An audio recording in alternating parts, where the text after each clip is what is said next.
नमस्कार दोस्तों, मैं मनीष साहू आपका हार्दिक स्वागत करता हूं आपके अपने favourite YouTube channel education of online तैयारी में। आज हम पावर सिस्टम का स्टेबिलिटी में सेकेंड टॉपिक देख रहे हैं। पार्ट 1 में मैंने आपको स्टेबिलिटी क्या होता है, उसके कितने टाइप्स होते हैं और हम स्टेबिलिटी की एनालिसिस क्यों करते हैं, इन सब के बारे में मैंने चर्चा किया था। इसके बाद आज के लेक्चर में हम पावर एंगल कर्व के बारे में सीखेंगे कि पावर एंगल कर्व होता क्या है, कैसे बनता है, उसका डेरिवेशन कैसे होता है। ये डिप्लोमा इलेक्ट्रिकल 5th सेमेस्टर में 10 नंबर का क्वेश्चन पूछाता है कि पावर एंगल क्या है समझाइए और इसका डेरिवेशन लिखिए। तो आज हम 5 मिनट जल्दी से क्विक रिवीजन करते हैं कि हमने लास्ट क्लास में क्या पढ़ा था। यही चीज़ आप हैबिट बना के रखिए दोस्तों। आपको क्या करना है, हैबिट में लाना है। क्लास के पहले, क्लास में और क्लास के बाद तीन चीज़ याद रखना है ना। आने के पहले, जाने के बाद आती तेरी याद, सुने हो?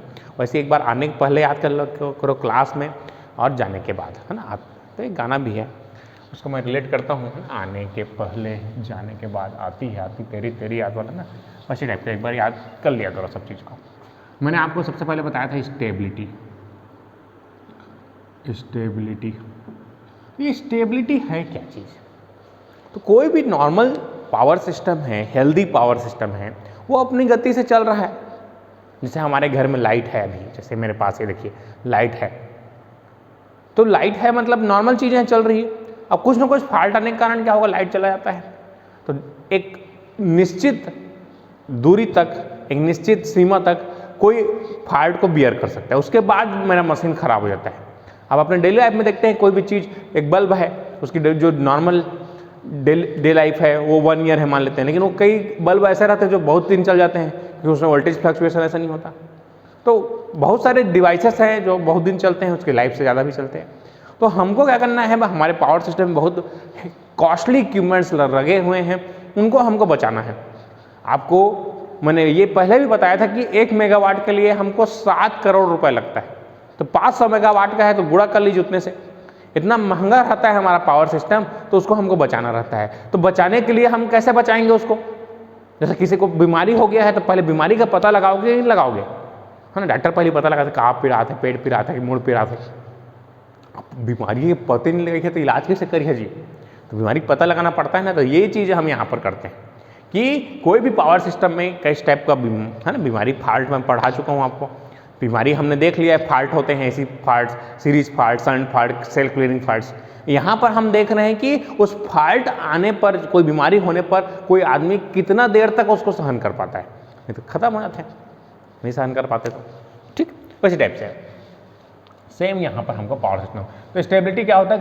The ability of power system to regain synchronism after being disturb. किसी भी डिस्टर्बेंस के आ जाने से पावर सिस्टम अपनी नॉर्मल अवस्था, जो पहली पूर्व जो अवस्था थी, हेल्दी अवस्था थी, उसको रीगेन करने में सक्षम होता है, उसे हम स्टेबिलिटी कहते हैं। तो स्टेबिलिटी जो है 2 टाइप के होते हैं हमारे, स्टैटिक स्टेबिलिटी, स्टैटिक और डायनामिक। स्टैटिक स्टेबिलिटी से आशा इस प्रकार से है, जैसे हम कुछ धीरे धीरे करके रख रहे हैं, 1 2 3 इस तरीके से, वेट ग्रेजुअली इंक्रीज कर रहे हैं, पावर जो वेरिएशन हो रहा है धीरे धीरे हो रहा है। तो ऐसे वेरिएशन को कितने देर तक वो बियर कर सकता है? जैसे मैं आपके ऊपर वजन रख रहा हूँ, 1 kilo 2 kilo 3 kilo 4 kilo 50 kilo, उसके बाद ज़्यादा रखूंगा तो निपट जाओगे ना, उस टाइप का है। तो स्टैटिक स्टेबिलिटी मतलब धीरे धीरे करके बढ़ाते हैं, 1 किलो करके। तो ये है स्मॉल डिस्टर्बेंस, ठीक, डिस्टर्बेंस।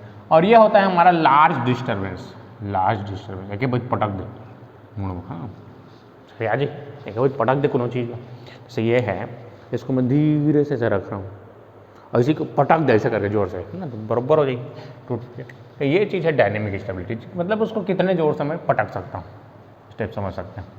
स्टैटिक में फिर मैंने आपको तो बताया था। इसके बाद स्टैटिक 2 प्रकार का होता है ना।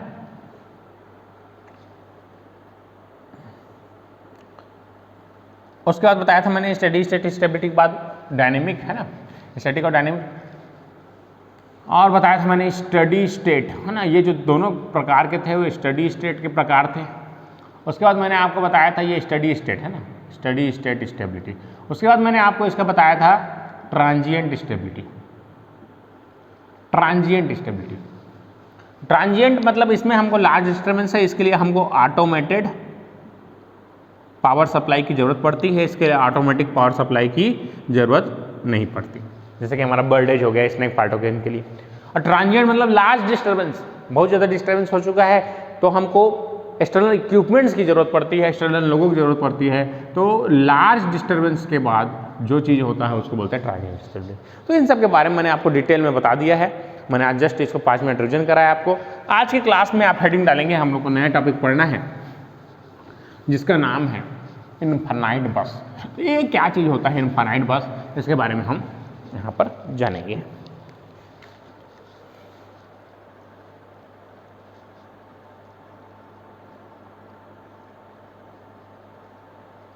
इनफाइनाइट बस, अब ये क्या चीज़ है, टर्म्स को समझना है कि कई बार आपको एग्जाम में 2 नंबर के लिए पूछता है कि इनफाइनाइट बस क्या चीज़ होता है, इसके समझाइए करके। तो इनफाइनाइट बस एक हमारा धारणा है, कंसेप्ट है, जिसमें हम ये मानते हैं कि एक बहुत बड़ा हमारा जनरेटर है जिससे हम कितना भी पावर ले सकते हैं और उससे कितना भी फ्रीक्वेंसी, हम कितना भी बड़ा मशीन हम कनेक्ट कर सकते हैं। उसकी जो वोल्टेज है वो हमेशा कांस्टेंट रहता है और फ्रीक्वेंसी हमेशा कांस्टेंट रहती है। तो एक ऐसा बिग पावर सिस्टम है, इस तरीके से हमारा बहुत बड़ा जनरेटर लगा हुआ है, इस तरीके से उसको बहुत बड़ा जनरेटर है और इस तरीके से हमने उसको लोड से यहाँ तक इस तरीके से कनेक्ट किया है। तो बहुत बड़ा है जनरेटर मेरा, तो ये बहुत बड़ा जनरेटर है तो इस पर कितना भी मैं वोल्टेज यहाँ से ले सकता हूँ, कितना भी वोल्टेज इक्वल टू कांस्टेंट और फ्रीक्वेंसी यहाँ पर कांस्टेंट। दो चीज़ वोल्टेज और फ्रीक्वेंसी हमेशा कांस्टेंट है, इससे मैं कितना भी लोड यहाँ से ले सकता हूँ, इसको कितना भी करंट यहाँ से ले सकते हैं और इसको कितना भी वोल्टेज हम दे सकते हैं, इसके कोई फर्क इसको नहीं पड़ेगा। जैसा कि जस्ट लाइक समुद्र महासागर है ना, तो समुद्र है आपका, तो उसमें एक कई लोटा पानी पूरा जोरा जोरा रोज निकाल के लाओ, अगर जिंदगी भर भी निकालबे तो मत पानी कम नहीं हो समुद्र से। तो ये समुद्र है समझिए, जिससे हम कितना भी पानी ले कोई फर्क नहीं पड़ेगा। समुद्र है मतलब उसके अंदर जो भरा हुआ है वो पानी है, वो वोल्टेज है, उससे कितना भी करंट लीजिए, कितना भी करंट निकाल लीजिए, उसको कोई फर्क नहीं पड़ेगा। That concept is called infinite बस। तो ये सेम हमारा कंसेप्ट यूज होता है इलेक्ट्रिकल सर्किट में। इसमें हम इनफाइनाइट बस उसको बोला जाता है जिसमें हमेशा इट इज आइडियल वोल्टेज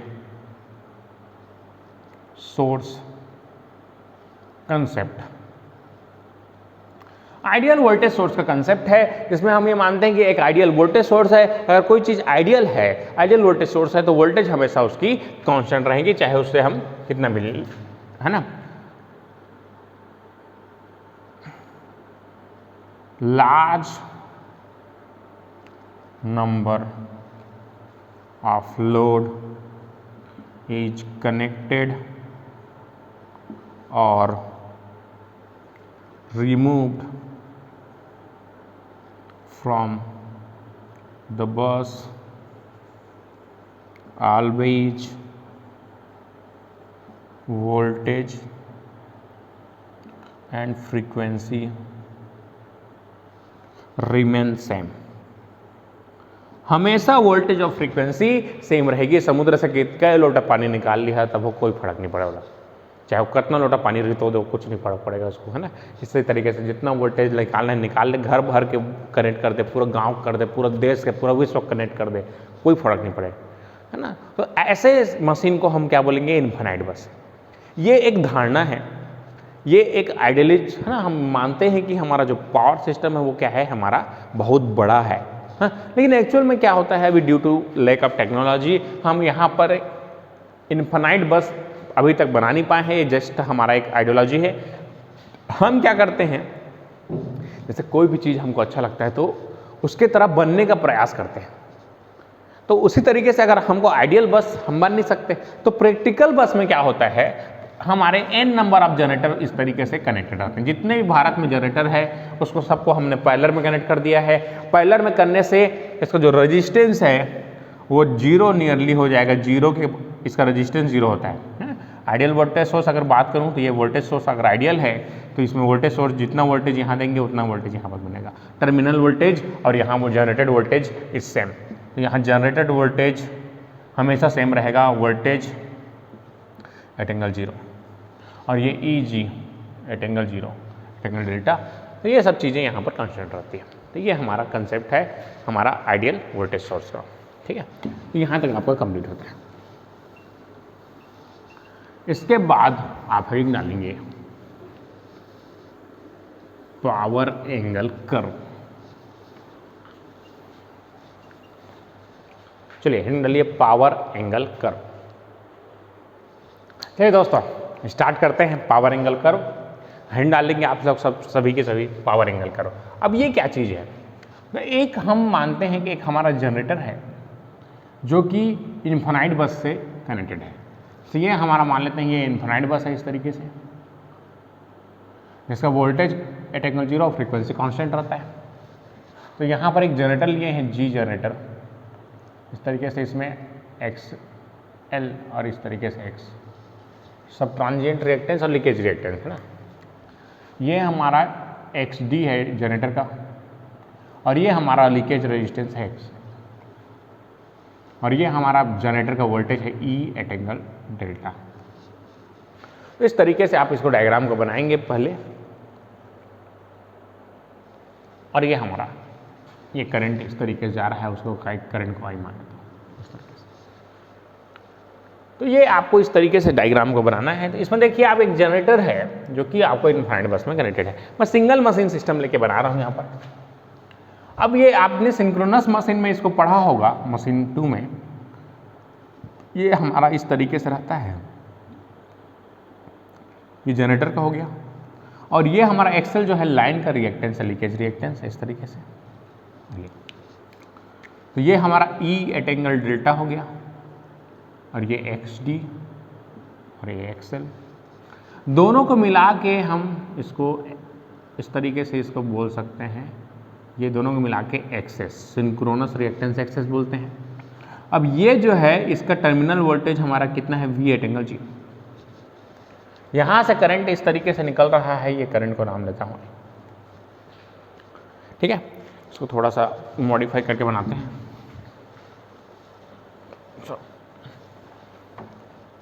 हाँ, ये थोड़ा सा इसे टेढ़ा हो गया था, इसको सीधा कर देते हैं बस। बाकी सब चीज़ ठीक है, आपको जैसा है वैसे ही बना दीजिए उसको इस तरीके से, है ना। तो ये इस तरीके से आपका यहाँ बन चुका है, और ये हमारा ई एट एंगल डेल्टा है, ये हमारा ये दोनों मिल के हमारे एक्सेस है, ये एक्स डी और ये एक्सएल दोनों मिला के X S, that is V at angle zero. यहाँ से करंट कितना हो जाएगा, ये आई। अब क्या करना है आपको, यहाँ पर हमको निकालना है कि कॉम्प्लेक्स पावर फ्लो कितना होता है, मतलब पावर निकालना है सीधा सीधा। एक जनरेटर है, ये लोड है, और यहाँ पर हमको निकालना है कि कितना पावर डिलीवर हुआ, पावर आउटपुट। तो पावर आउटपुट आप ही बताइए क्या होगा, वोल्टेज गुणा करंट होगा, या पावर डिलीवर्ड भी निकाल सकते हैं। तो यहाँ पर आपको इस चीज़ों को निकालना है। तो पावर आउटपुट यहाँ से क्या हो जाएगा, output power P output is equal to क्या होता है, power output equal to voltage गुणा करंट का कंजुगेट। अब यही आप बताइए, इसमें किरचॉफ वोल्टेज लगाइए इस तरीके से, तो ये प्लस माइनस और ये प्लस माइनस, तो क्या हो जाएगा दोस्तों, देखिए यहाँ से I बराबर यहाँ से E at angle delta minus V at angle zero divided by X J X S. ये इंडक्टिव रिएक्टेंस है, इंडक्टिव रिएक्टेंस को जे करके बनाते हैं, मैं आपको इलेक्ट्रिकल सर्किट में पढ़ा चुका हूँ। ठीक है, तो यहाँ से आई हो गया। अब ये जे इसका मतलब होता है एट एंगल 90, तो इसको ऐसे भी लिख सकता हूँ मैं एट एंगल। तो यहाँ से आई बराबर आपका क्या हो जाएगा, ई एट एंगल डेल्टा, 90 ऊपर चलेगा 90 माइनस डेल्टा हो जाएगा, delta minus 90, minus V at angle minus 90 बटे ये हो जाएगा एक्सेस। अब क्या चाहिए मेरे को, आई का कंजुगेट चाहिए। कंजुगेट मतलब होता है संयुग्मी, हिंदी में बोलते हैं उसको, कैसा मी, संयुग्मी, है ना।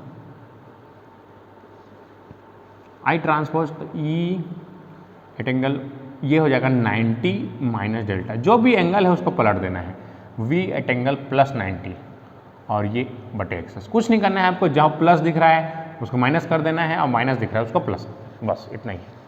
तो यहाँ पर देखिए जो माइनस दिख रहा है वो प्लस हो जाएगा। जैसे ये ए प्लस आई बी था तो ये जेड था, तो जेड का बार अगर आप निकालेंगे तो ए माइनस आई बी। सेम चीज़ यहाँ से होता है, अगर ये आर एट एंगल थीटा में अगर जेड का मान है तो जेड कॉम्प्लेक्स निकालते हैं तो R at angle minus theta होता है। तो ये चीज़ें आपको याद रखना है, ये सब मैंने आपको इलेक्ट्रिकल सर्किट में पढ़ाया है। जिन लोगों ने नहीं देखा है कॉम्प्लेक्स एनालिसिस, जो लास्ट हमारा लेक्चर है उसको देखिए दोस्तों, ये यहाँ पर मैंने वो सब बताया है, कॉम्प्लेक्स एनालिसिस ऐसे सर्किट्स पर। तो ये चीज़ें, ये सब सब्जेक्ट्स एक दूसरे से इंटरलिंक्ड है। मैंने आपको बताया था इलेक्ट्रिकल सर्किट पूरे जो इलेक्ट्रिकल इंजीनियरिंग की जान है ना, जो तुम उनकी जान रहे थे उसने जान है, पता नहीं कहाँ कहाँ जान रखे अपन, ये जान है पूरा इलेक्ट्रिकल सर्किट जो है। नॉर्मल हम केसीएल और केवीएल लगा रहे हैं, ठीक है, वैसे एक तरीके से। तो यहाँ आई कंजुगेट है तो यहाँ मान रख दीजिए, तो यहाँ से पावर आउटपुट इक्वल टू क्या हो जाएगा,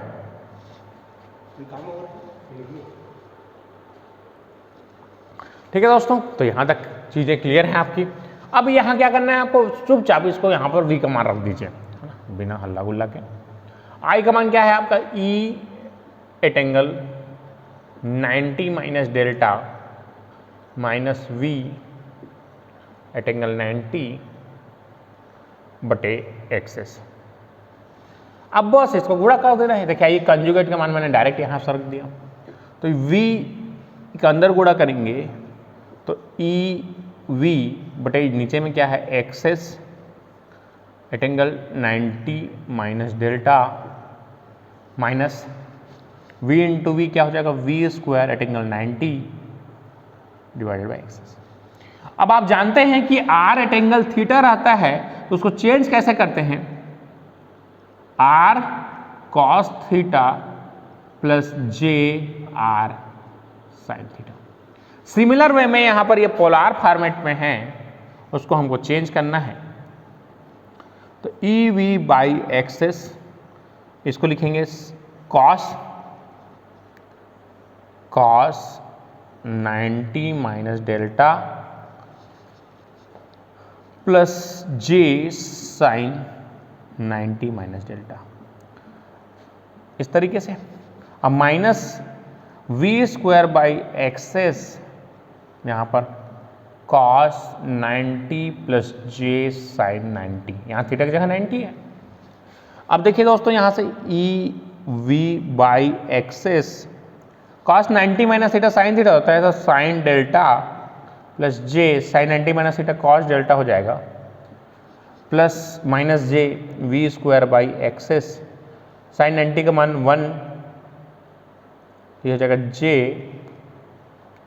V square by X S cos 90 का मान हो गया 0। अब यहाँ से देखिए जे वाले को एक साइड ले जाते हैं, एक्स वाले को एक साइड ले जाते हैं, तो यहाँ से क्या हो जाएगा दोस्तों, देखिए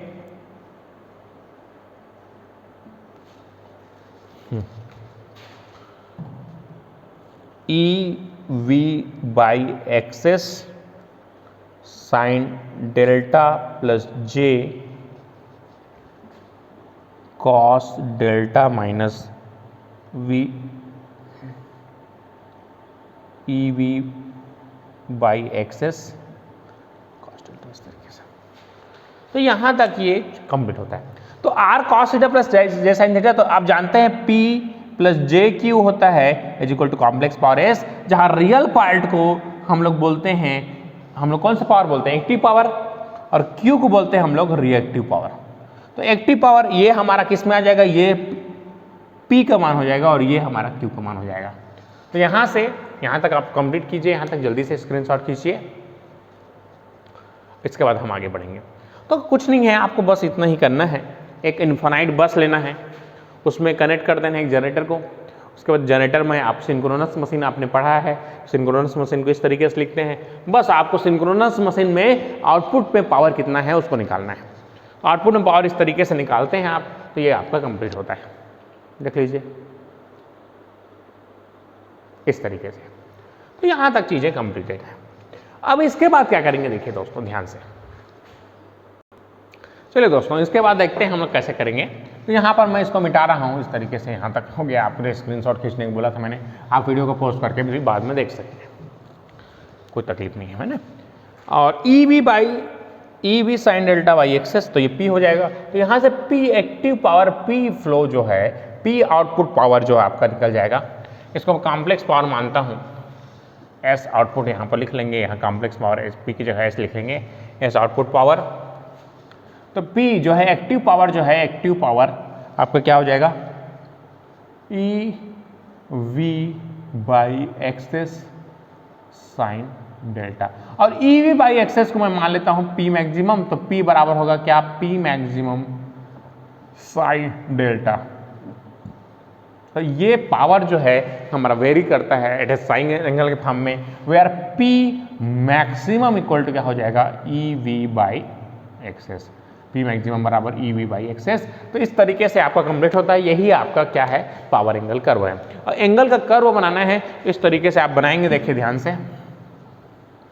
तो ये हमारा कैसा कर्व है, साइन का, P equal to P maximum sine delta. तो अगर P और डेल्टा के बीच में हमको ग्राफ खींचना है, P और डेल्टा के बीच में हमको ग्राफ खींचना है इस तरीके से, तो यहाँ से वेरी कर रहा है डेल्टा, और यहाँ एक एक्सिस में लिखेंगे P इस तरीके से। अब इसको हमको वेरिएशन को दिखाना है, तो ये जनरेटर के लिए अगर बनाएंगे पावर एंगल कर्व, तो इस तरीके से ये हमारा जनरेटर के लिए बनता है,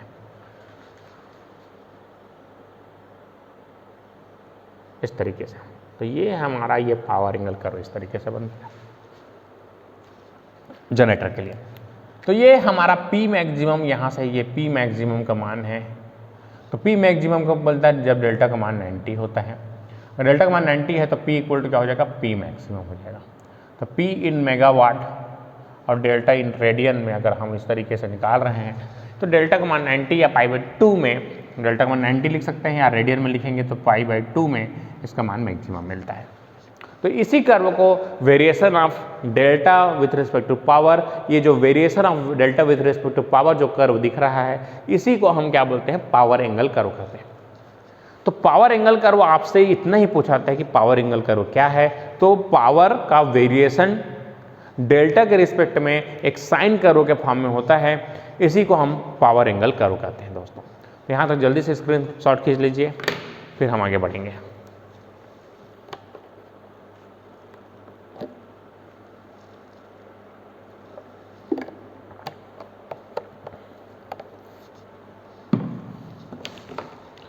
तो आप लिख सकते हैं variation of power with respect to delta load angle, जहां डेल्टा क्या बोलते हैं हम लोग, load angle, where delta is called load angle.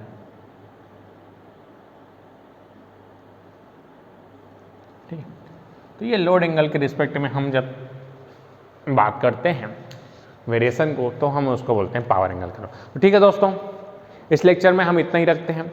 Next lecture में मैं आपको स्विंग इक्वेशन के बारे में बताऊंगा, जो कि बहुत ज़्यादा इम्पॉर्टेंट है आपके कॉम्पिटिशन पॉइंट ऑफ व्यू से, और आपके सेमेस्टर एग्जाम में भी स्विंग इक्वेशन बहुत ज़्यादा पूछाता है। तो धन्यवाद दोस्तों, आज के लिए इतने ही रखते हैं। हमारा डेली क्लास अब शेड्यूल चेंज हुआ है, आपका 11 बजे 11 AM को क्लास होगा डेली।